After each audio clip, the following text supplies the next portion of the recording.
Hi, everyone. Welcome to Get Lifted. Today I'm going to be using a story that Jesus used, and it's found in Luke chapter 15. And he talks about a man who had two sons. And his youngest goes up to his father and says, Yo, Dad, can I get what belongs to me? Can I get my portion of my inheritance? And his father was like, sure, you know what? And he divided up what belongs to his oldest and what belongs to his youngest. And he gave it to him. And it says, not many days after, the youngest gathered all that he had. And he decided, okay, you know what? I don't want to live at home anymore. I don't want to obey dad's rules. I don't want to do this or that. And um, I don't want to live by anyone else's rules but my own. I want to live freely. I want to do whatever I want to do. So he gathers everything that he has and he goes and leaves home and he goes far away in this far country. And what does he do? Well, he has fun, but it's only for a season. You know, in the Bible it says sin is only for a season. So he's having fun. He's blowing all his money. I don't know what he's doing. He's partying, drinking, all kinds of stuff. But he wastes his money on really poor, bad choices. So he spends all his money, and it says when he spent all his money, there came a drought in that land. So not many food was around. And so since he blew all his money, he didn't have nothing. And so he became a citizen in that country. So he can maybe earn some money or earn some food somehow. And they sent him,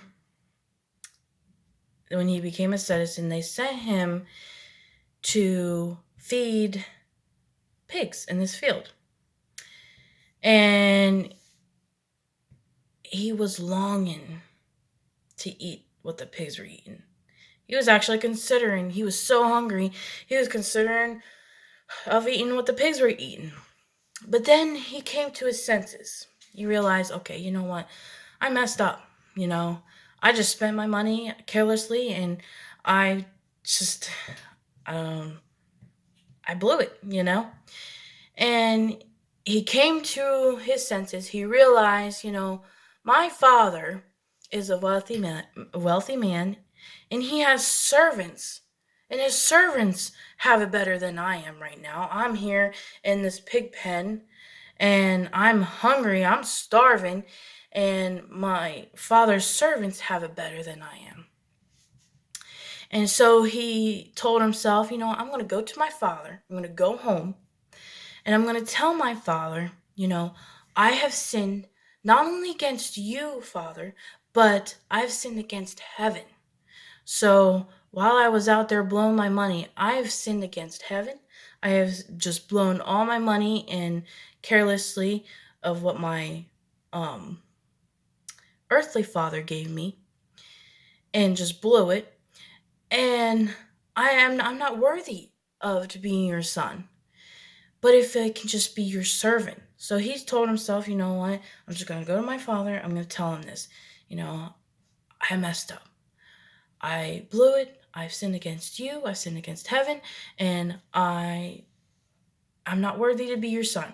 But if I can just be one of your servants, then maybe I can, not go hungry. It'd be better than I am in this pig pen right now. So he goes off. He goes home. And he's still a bit of far ways from home, but his father sees him. And it says when his father saw him, he had compassion over him. So he had compassion over his son when he saw him, and he ran to him and he kissed him. And the son said, Father, I have sinned against heaven. I have sinned against you. I'm not worthy to be your son. But if I can just be a servant, if you hire me as your servant. And his father was like, no, no, no, no. He goes to his servants and says, go give me the best robe. Give me the best robe, put a ring on his finger, put shoes on his feet, and kill the fattest calf. Because we are going to celebrate. For my son was once dead, but now he's alive. He was lost, but now he's found. And he's like, his son didn't know how he was going to react. He thought he was going to come home and, his father was going to beat him up and scold him for, everything that he done because he just blew his money. But that's kind of just like us, we mess up a lot. And maybe you were once in church and you're out there partying or whatever, you're blowing the gifts, maybe stuff that your heavenly Father has given you, and you want to come home. You know that you messed up and you want to come home. You want to be back in church, but you're afraid to how God's going to react. Maybe he's going to scold you, beat you up, but God's not like that. God's like this Father in this story, with his arms open wide, and once he sees you, he's going to run to you, and he's going to kiss you, hug you, and he's going to celebrate. It says in Luke 15, verse 10, likewise, I say unto you, there is a joy in the presence of the angels of God over one sinner that repenteth. So maybe that you think you're too far gone. Maybe you messed up and you're just afraid. Maybe you want to come home. You're just too scared of what people may think or whatnot. Or maybe God is going to beat you up and stuff. But no, God has his arms open wide, and all he's saying is, come home, And I've been there. I've done some things, and I told myself, God's never going to forgive me. But the angels rejoice over one sinner. Now that's awesome. Think about it. But, I've thought the same thing. I'm too far gone.